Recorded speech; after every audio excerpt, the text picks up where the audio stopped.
Thanks, Charlie. Let me invite you to take a copy of God's Word and turn with me to the book of James. The book of James is close to the end of the New Testament, right after Hebrews.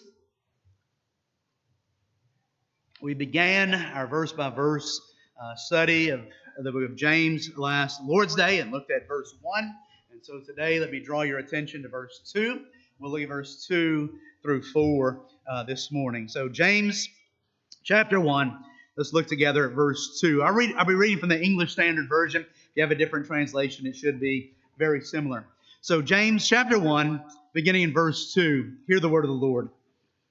James writes, "Count it all joy, my brothers, when you meet trials of various kinds. For you know that the testing of your faith produces steadfastness. And let steadfastness have its full effect, that you may be perfect and complete, lacking in nothing." Let's go to the Lord in prayer. Dear Lord, we do thank you for your word. Lord, as we live lives that are beset with difficulties and suffering and tragedies and problems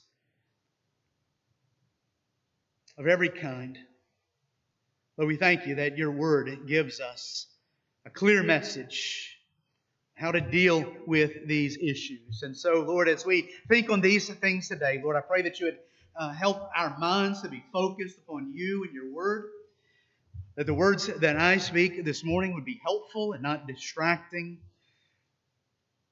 that even through my weakness and stuttering, that your message would get to your people today.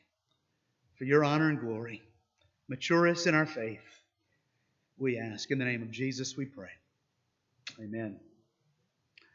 Well, I read a story about this guy, a very wealthy guy. He was a businessman, had a very large business, actually the largest in his whole region that he lived. He was very well known, and unlike a lot of rich people today, he was also very liked. He was a likable guy, and he had a good reputation. Everybody kind of knew him as a man of faith.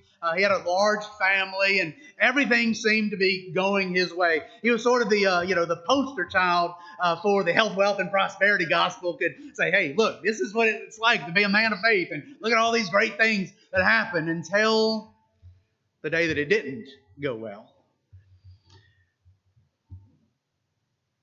Seemed like everything was going his way. Like I said, big business, large family, grown children, so extended family, well-liked, good reputation, everything went well, until all of a sudden, one mishap after another, in very quick succession. Long story short, he lost everything in his business. Just all of his assets, all of his everything, without going into all the long detail of the story. He just lost everything in one fell swoop. He went from being a what we would call a billionaire. I don't know exactly how much he was worth, but down to penniless, just like that. Can you imagine what it would be like to just lose everything, be penniless overnight? What made matters worse is that very same day, the same day that he gets the news that he had lost everything, that large family that I was talking about just a minute ago, his numerous kids, there was a storm, probably a tornado, something similar, hit the house where they were staying, and he lost all of his children. One day, lost all of his children. I can't imagine losing a child. Just a moment ago, I said I can't imagine, losing everything. Well, that's a little bit easier to imagine. I've been broke, and so that's kind of imagine. But losing a child, the older you get, the more people in your life you start to lose. And I know that I've been blessed and haven't had to go through that very much. I did lose my mother last year, my grandparents over the course of the last several years. Some of you in the room this morning, I know, have lost a parent just in the last few years, and we know how difficult that is. I can't imagine losing a child. And some of y'all can testify. Just shouldn't happen that way. Ms. Viva, you know what it's like. Mr. Gene Streif, Mr. Gene Bass, others just in the last year or so, losing a child. The tragedy that is there and the heartbreak that's there. This particular guy lost all of his children in one day. So on top of losing his business, he loses his family. In short order, soon after that, he gets sick. And he loses his health. I said he was the poster child. The health, wealth, and prosperity people could have pointed to him at one time. And so one after another, he loses his health. He loses his wealth. He loses his family. The sickness that he had, I don't know exactly what it was, some form of cancer or something, but he had sores all over his body, lesions and bleeding and all the rest. It was a horrible situation in his life. But through all that, he did not lose his faith. Some of you might be ahead of me and are familiar with this story. It's actually taken from the Bible. It's a true story. The man's name was Job. 10 children. Wealthy businessman. Flocks and herds and everything else. And he lost it all. I thought of Job this week as I was preparing to talk about James's words here in the text. Count it all joy when you face trials of every kind.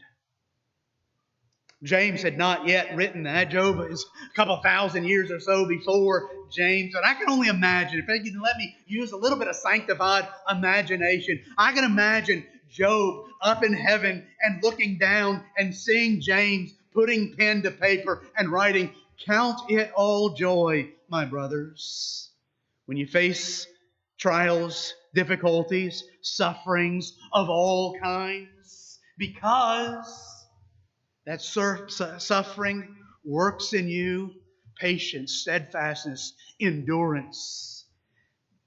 And that endurance builds character and conforms us into the image of Christ." I could hear Job saying, "You got it right."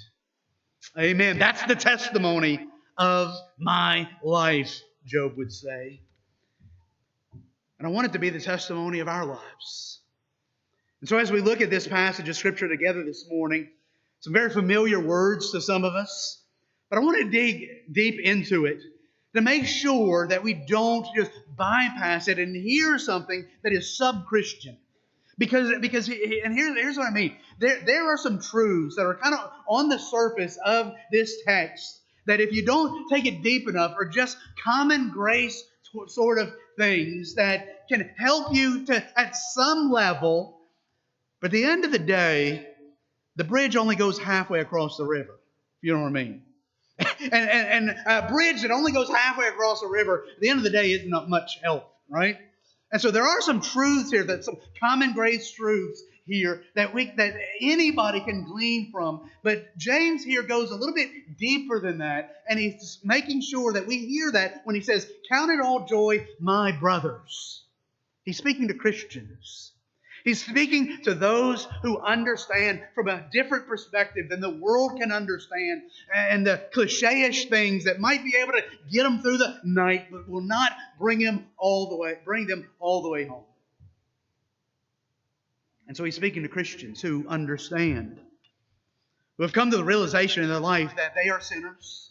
Let me kind of connect the dots real quick for you, and just to the big picture, the big Christian message of the gospel that connects suffering with salvation.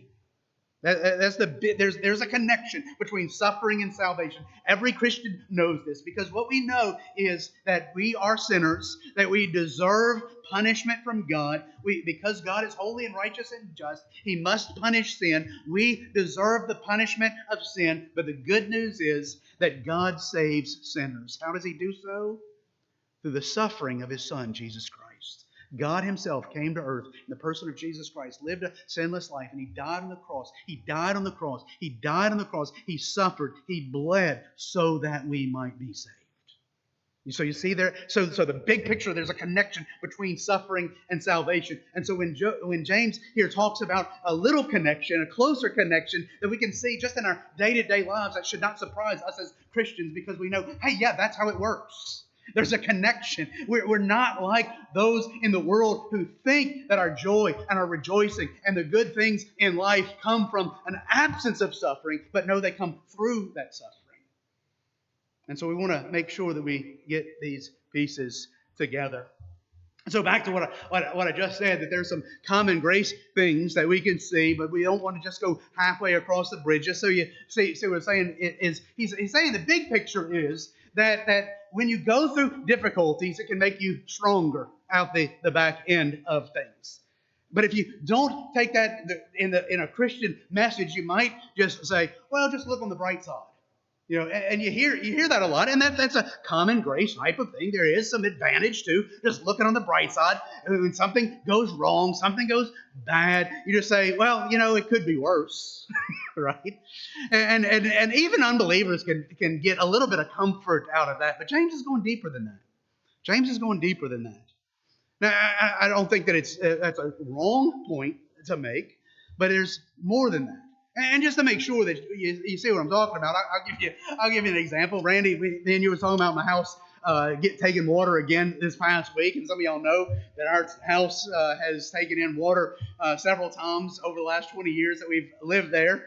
And this little hurricane that we had, was it last week or week before, whenever it was, we did get a little bit of water in the house. We're kind of used to it, and so it didn't throw us off too much. Before we evacuated, we did pick everything off of the ground. And when we came back, by the time we got back from evacuating to my brother's house, the water had already come in and gone out, and so we just had to dry everything up, which is kind of a mess, all-day process, but it was all put back together. It wasn't nearly as bad as the time before that it flooded, and I was home. That was not a fun day, if you know what I mean. The rain was coming down, and we know that our drains in our backyard can only take so much water at one time. And when the news that morning was saying expect 6 to 8 inches of rain all in one day, I'm like, oh, great. Not again. And Courtney had to go to work, and so she's at work. I'm at home alone with a house full of dogs, of course. And the rain is coming down, and the water is coming up. And so, Joelle, I'm in the backyard with it pouring down rain, lightning striking everything, with a rake trying to get the leaves out of the drain. And I get them all out, and the water's still coming up. And it's still coming up. And it's still coming up. And I am dripping wet. And I'm looking at the back door, and here the water comes. Tops over the threshold. It's coming in the house. And I just had to say, there's nothing else I can do. I literally, and I'm almost embarrassed to tell this Randy now, but I literally just laid in the water in the middle of our den, soaking wet, laid on the ground. There's nothing else I can do. And I said, well, at least I have a house. I still have a roof. I have a wife that loves me. I had to preach a little sermon to myself, Charlie, that day. I'm saying, I have a wife that loves me. I have a roof over my head. And in a couple of days, we're going to clean all this mess up and we'll be fine. That was my sermon right to myself. And so there's a part of that is right and good. But what I want to say today is James is going even deeper than that. He's going much further than that. He doesn't just want you to be able to deal with the problem today. He wants you to come out of it stronger at the end for the cause of Christ. And so let's walk through what he says here. He says, count it all joy. Count it. I love just the ring of that thing. Count it means consider it, look at it as all joy. Now, when he says count it all joy, it's important, I think, to note that word all there is in reference to joy. And so it could be translated as count it pure joy, or count it unadulterated joy, count it unmixed joy, not joy and suffering, a little bit of joy and a little bit of sorrow, a little bit of happiness, a little bit of sadness, kind of mixed together. He's saying, no, when you're facing trials, I want you to count it all joy. Now, when he says that, maybe there's a little bit of hyperbole there, a little bit of an overstatement there, because it is true. if we take the whole counsel of God, it is true that we are not, as Christians, to walk through life without sorrow. Sorrow does come. And there's several, and without taking a detour of a whole nother sermon on this, there is good kind of sorrow. There is, for example, the Bible talks about sorrow that leads to repentance. You see? And so when we sin, if we're a Christian, if we sin, we fall into temptation, we sin, it ought to grieve us. There ought to be sorrow, but that sorrow ought to lead us to repentance, you see. And so we do have sorrow.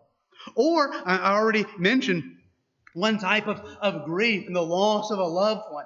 We are to sorrow. There's perfectly legitimate to have sorrow. Now, it's a different type of sorrow than unbelievers. The Bible talks about that. It says it's a sorrow not like those who have no hope. And so there's a sorrow there, but it's not like those that have sorrow with no hope. See, we have a sorrow with hope. And so James is not saying that we shouldn't have some sorrow, but what he's saying is that there is a type of joy that is complete when we look at the difficulties that we have as Christians, when we rightly encounter them and understand them in God's overall scheme of our lives. There can be a joy that is there. Now, that does not mean, and I was trying to say, how can I specifically explain what he's talking about here? I think maybe the best way to explain what he's not saying. He's not saying that we ought to be happy about whatever difficulty it is in and of itself. I mean, you know what I'm saying? Hey, I'm going through some difficulty. I sure am happy about that. No, that's a mental disorder. You know, they probably have medicine for that. I don't know. But you don't go through, and a lot of people think that way. A lot of people think, oh, the worse my life is, the happier I ought to be. Because, oh, I'm so glad that bad thing happened to me. I remember one lady, this is years and years ago. She was cooking Vicky and making a macaroni and cheese. So she was boiling some macaroni and cheese on the stove, boiling the water, and she knocked it over, spilt it on herself, spilled boiling water onto her foot. Had to bring her to the hospital, 3rd-degree burns on her leg. I remember her saying, well, count it all joy. I'm so glad that happened to me. I'm like, no, you're not happy that happened to you. But what you're looking at is, what is God doing in that? And that can result in joy. You see the distinction there?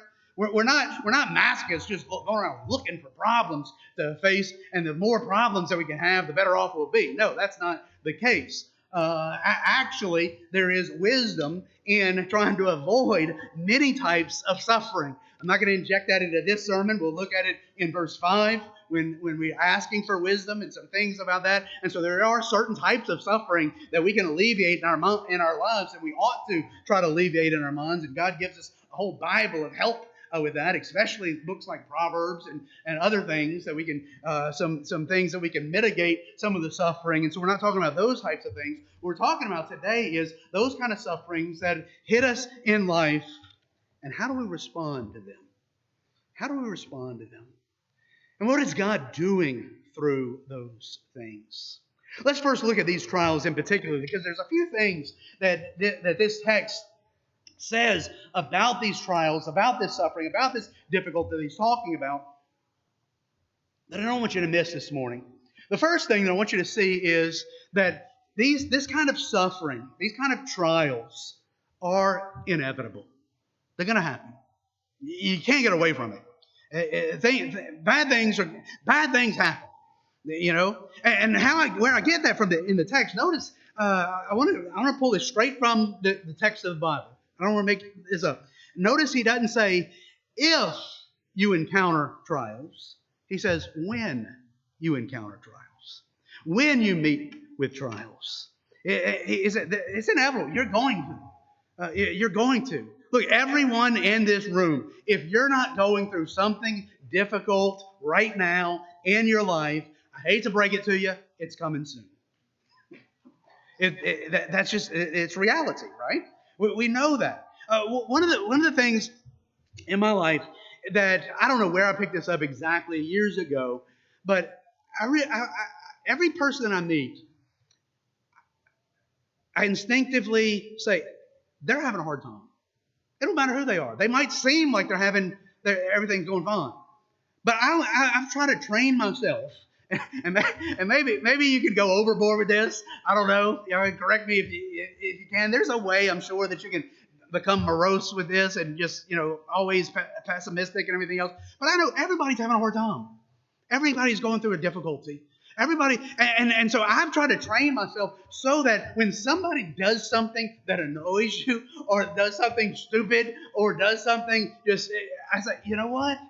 They're probably going through, and this plays out, I mean, even in common everyday things. You go driving down the interstate, and some idiot flies by you, almost hits you, and he's going through, and what do you instinctively want to do? I don't know, I don't know where you are at your level, if you're wanting to say some things, or whatever, but there's something, you know what I'm talking about, and it wells up in you, and now, maybe it's because I don't drive, it's a little bit easier for me to say, but I say, you know what? I don't know what's going through that guy's life today. He might be having a really bad day. They might have just called from the hospital and his wife is in intensive care and he's trying to get to her. Now I'll tell my wife that and she's like, don't be so naive. He's just a jerk. And might be true. That might be true. But I don't know. It helps me to think, I don't know what he's going through. He might be having a hard time. He might be having a bad day. He might have just got fired from work and he's just blowing off steam. I don't know what's going on in his life. But I do know this. Everybody's having a hard time. Everybody has difficulties in their life. They're inevitable. They're going to come. And so when James writes this letter, the very first thing out of the chute in a whole letter of very practical advice that we talked about last week, he deals with all sorts of issues. And the first thing that he says is, you know what? You're going to face difficulty, Christian. You're going to face hardships. He's actually, in his particular case, if we have the background right, and we talked about that last week, I won't repeat all that, but it's very likely that he's talking to Jewish believers that have gone through persecution in Jerusalem and famine and all these other things that have gotten so bad, they had to pack up and leave town. They've had to leave their homeland, leave where they grew up, and now they're living somewhere else. They're getting new jobs and making new relationships. Their kids are in different schools and everything's stressful. And so James, their pastor back in Jerusalem, understands what they're going through. And he says, look, brothers, count it all joy when you face these trials. Don't let it surprise you. It's going to come. Jesus told his disciples that, didn't he? The world hated me. They're going to hate you. And so you're going to have I'm going to get to what kinds of difficulties in a second when we look at the third thing. But the second thing that I want you to see in the text here first is that the suffering that he's talking about, these trials that he's talking about are inevitable. They're going to come. And oftentimes, they're unexpected. That you don't see them coming. They just come out of the blue. They blindside you. And I'll show you where I'm getting that from the text in just a minute. But when I say that, I can't help but think of a comedian that I saw, just a short clip. I don't know if I ought to be referencing the guy. He might be vulgar and the rest of his comedy. I don't know. But I just saw this little bitty clip, and he was, and the reason it probably came up on my feed is because he was making fun of us down on the Gulf Coast during hurricane season. He's from Oklahoma, and he says, "Look, we got tornadoes up there." He said, "Tornadoes just come through, no warning." He said, it could be a fine day, everything's going well, and then all of a sudden there's a tornado and blows, it hits a couple of trailer parks, and 5-10 minutes later, it's done. He says, but down the coast, they got those hurricanes. He says, they start way out in the ocean. Weeks, days, and a couple of weeks before it hits. He says, you got to wait for the evening news at 6 o'clock, and the guy comes on, hey, there's a hurricane out there. It's traveling at 12 miles an hour, about as fast as a 65-year-old woman walking a marathon. She's coming this way, and it'll be coming through your neighborhood probably next Tuesday afternoon. And so there's a little bit of warning. So it's making fun of how sometimes tragedy hits very quickly. It comes out of the blue, and sometimes you kind of see it coming, but you can't get out of the way. Type of thing. And so we know that trials come, one, they are inevitable, and two, oftentimes they're completely unexpected. They just come out of the blue. Now, where I get this unexpected from? Well, I hope I'm not reading too much into the word that James is using here, but it's an interesting word.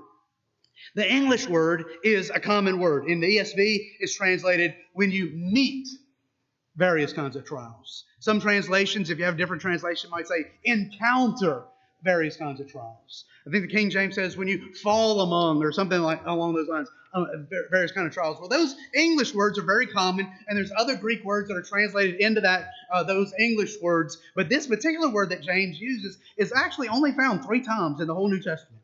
So it's kind of a rare word. And so I figured, hey, let me look at the other times it's used and maybe kind of understand what James might be saying. I hope I'm not reading too much into this, but it's very interesting to me. One of the other times, and so like I said, 3 times, so one time is here in James. Another time is in the story that Jesus tells, often referred to as the Good Samaritan. You're familiar with the Good Samaritan story, right? Jesus tells a story about a man who was walking down the road from Jerusalem to Jericho. And so he's walking down the road from Jerusalem to Jericho, and as in the English, in the King James especially, it says, and he fell among thieves. That word fell among, he met thieves. He encountered thieves. Same word that James is using. And so this guy that was going down the road from Jerusalem to Jericho, he didn't have an appointment with these thieves, if you know what I'm saying. He didn't call ahead and say, hey, what time y'all want to rob me? He didn't plan it. He didn't know it was coming. They was hiding in the bushes, and he was going down the road, and he was just minding his own business, walking down the street, and all of a sudden, out of the darkness, come these hoodlums, come jumping, and they beat him up, and well, I love the way that Jesus tells the story. It says they robbed him. When they stripped him, literally stole his clothes. He left him there naked, and, well, I think the word is naked, but naked and half dead. Which is kind of an interesting way of talking. He's half dead. He's not all the way dead. He was half dead. So he was in bad shape. He's naked and bleeding on the side of the road, and the guys just left him there. And then you know the rest of the story. A couple of different people come and they pass by on the other side until you get the Good Samaritan, and he comes and helps him out and brings him into the city. But the point that I wanted to make is the word that Jesus uses is the same word that James is using here. That when he fell among thieves, when he encountered these thieves, he's just walking down the street, mind his own business. And isn't that how suffering often happens? You think things are going well. Then all of a sudden, boom, tragedy hits. Boom, your life is turned upside down.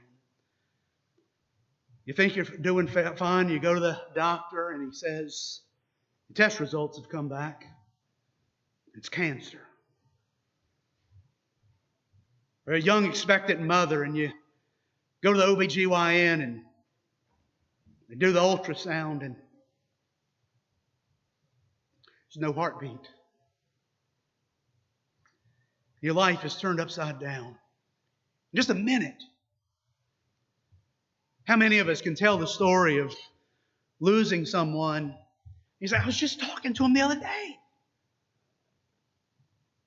I'll never forget it. This one guy, a friend of mine, Tim. A couple of y'all might remember Tim. Joel, you remember Tim? Big old guy.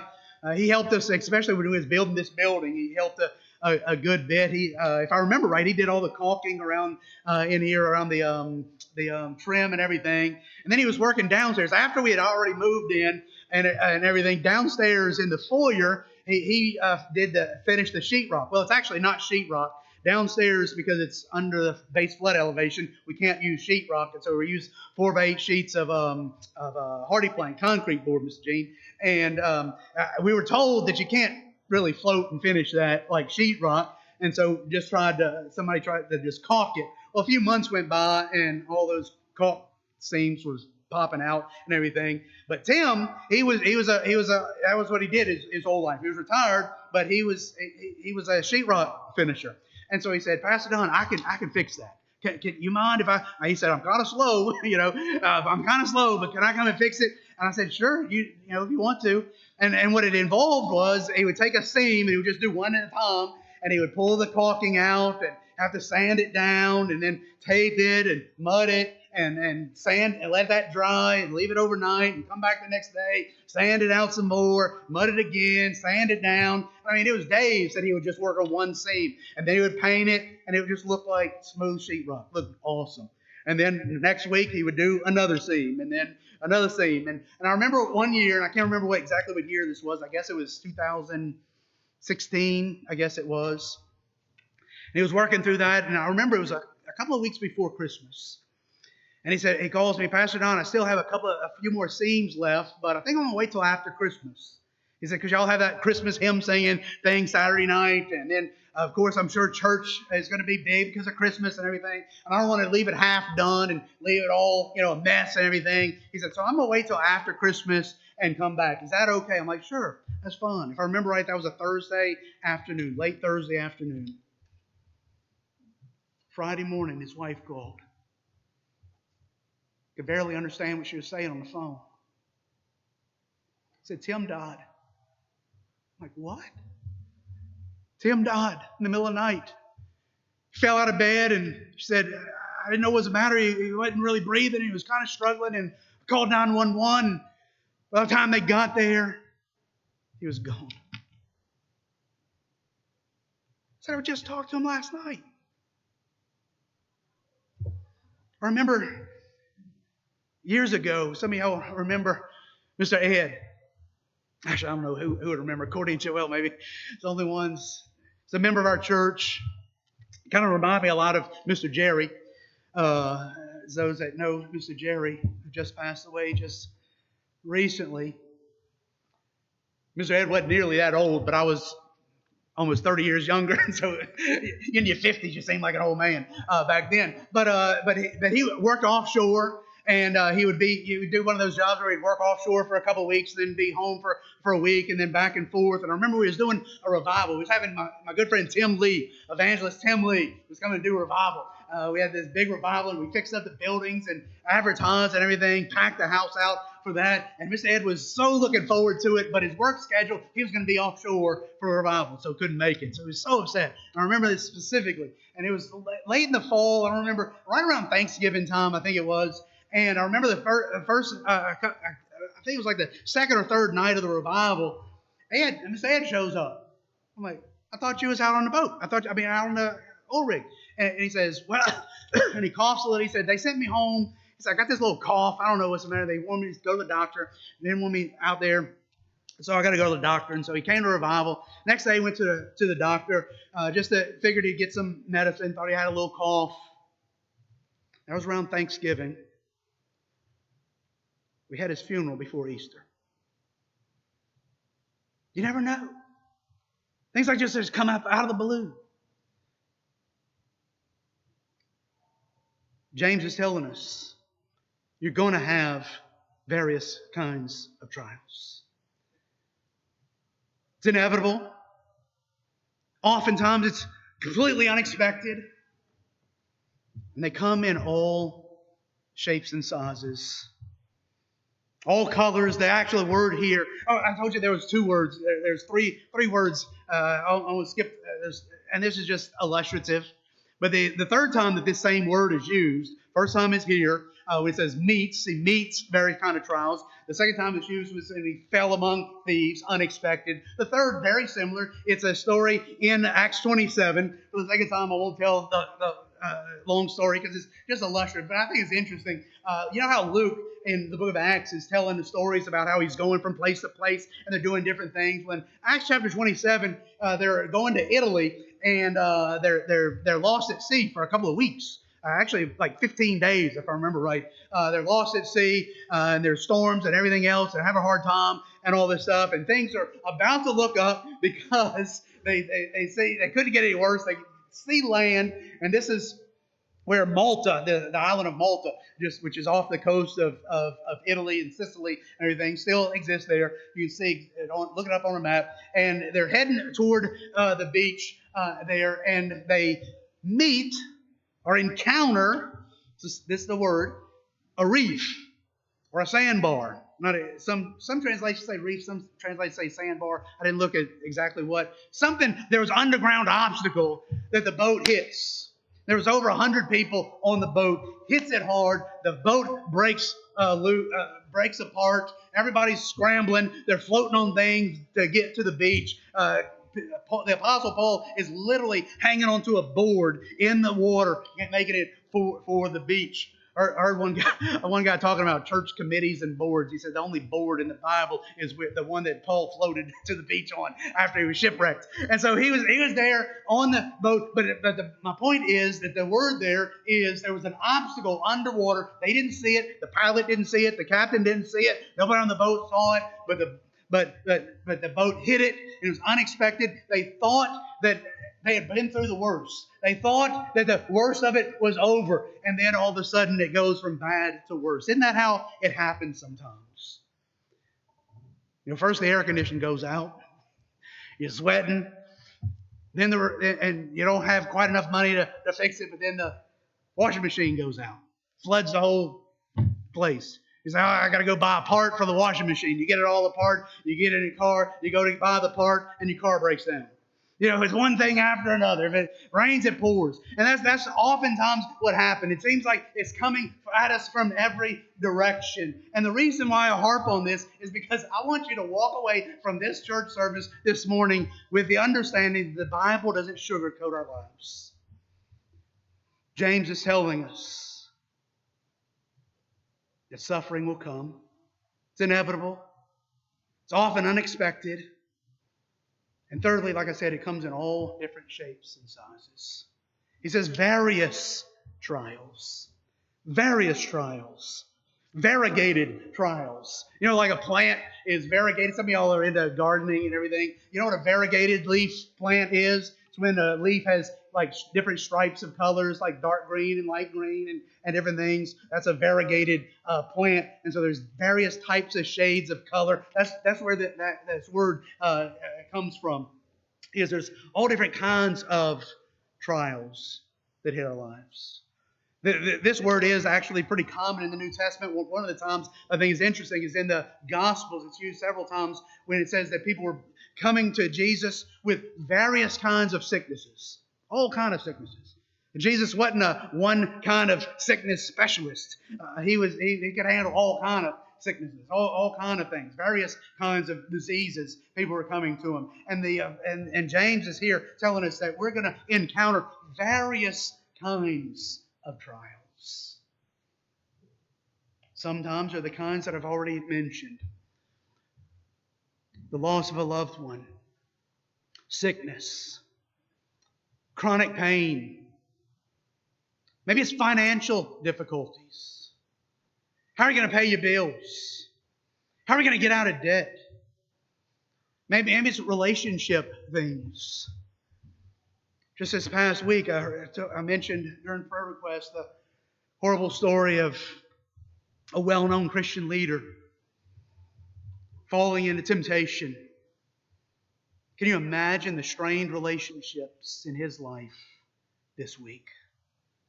His wife, his kids, the church he used to pastor, the numerous organizations that he was involved in.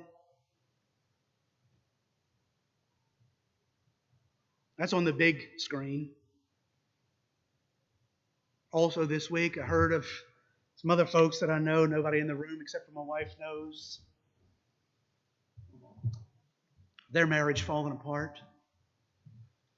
And the husband coming to the wife and saying, "It's over. I'm moving out."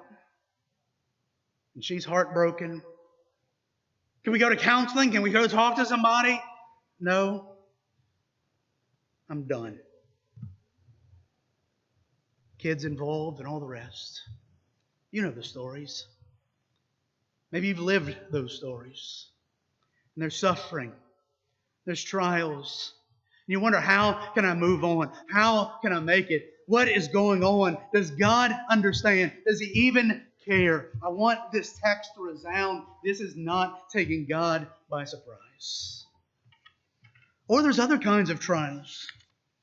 Maybe it's things that come in our life because we are Christians. Some of you have testimonies of when you came to Christ and you told your family, and now I'm going to that Baptist church. And they say, has he lost his mind? Is he crazy? Is there something wrong with him? Is there something, what's going on? What's happening? People talk, or maybe it's the people at work who say, oh, he's the Christian. And they roll their eyes at you. because you don't go along with their jokes or their things that they do. Those difficulties are going to come, and they don't take you by surprise. Let me just briefly mention that Jesus warned us of this in numerous places, but let me mention one in Matthew chapter 5. And this is, I wanted to make this connection especially because I think that James, remember the brother of Jesus, heard his brother, Jesus, teaching these things, and now it's coming out in his writings. Jesus said something very similar in Matthew chapter 5, verse 11 and 12. This is on the Sermon on the Mount, the Beatitudes, and Jesus says, "Blessed are you when others revile you." So you're blessed when others revile you and speak evil and persecute you and utter all kinds. It's actually the same word. All kinds of evil against you on my sake, falsely on my account. He says, "Rejoice." James says, "Count it all joy." Jesus says, "Rejoice and be glad, for your reward is great in heaven." Then mentions, it's nothing new. The prophets have gone through that. And so you see what Jesus is doing. The same thing that James is doing is making a connection through what we're going through with a final hope, with a bigger picture. There's something greater that is going on there. Paul says the same thing in Romans chapter 5. When Paul in Romans chapter 5 says this, let me read it for you briefly. He says, "We rejoice," there's the same word, "we rejoice in our sufferings." There's no period there. It didn't say we just rejoice in our sufferings. We're just glad to suffer. Don't worry, be happy. We're not stoics. We don't just have a stiff upper lip and just move forward. No, he says we rejoice in our sufferings. Why? Knowing that suffering produces patience or endurance. And endurance produces character. Patience and produces endurance. Endurance produces character. And character produces hope. There's a chain there that results in hope. God is strengthening us. That we've gone through the battles and we've gone through the process of putting our hope in Christ, not in the shifting sands of this world. And that we come out at the other end so that we'll be stronger. Oftentimes when people lose a loved one or go through a difficulty or face cancer or all those types of things, we ask the question, what is God doing? Well, all in a multitude of things that God is doing. The big thing is He's glorifying Himself. How is He doing that? By making you a more mature believer. How does that play out? In a multitude of ways. That then you can help others to say, hey, when you go through a difficulty, when you go through a trial, when you go through something, there is a God that is strong enough that you can lean upon. I remember, and I know I tell stories like this often, but it was such a big part of our lives. August 29th, 2005, when Hurricane Katrina turned our world upside down and inside out. And we asked the question, what is God doing? The answer then is the same as today. When God in His Word says, count it all joy. As we lean hard upon Christ, standing firm on the gospel, knowing that it was difficult, knowing it was painful, but showing God to be strong. I can't tell you how many individuals and churches and families all across this country, when they lose a loved one, when they get a pink slip in their box, or whatever they do nowadays, saying that they're terminated from work, or their church burns to the ground.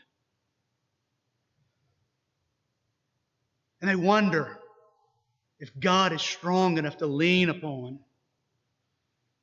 we have a testimony.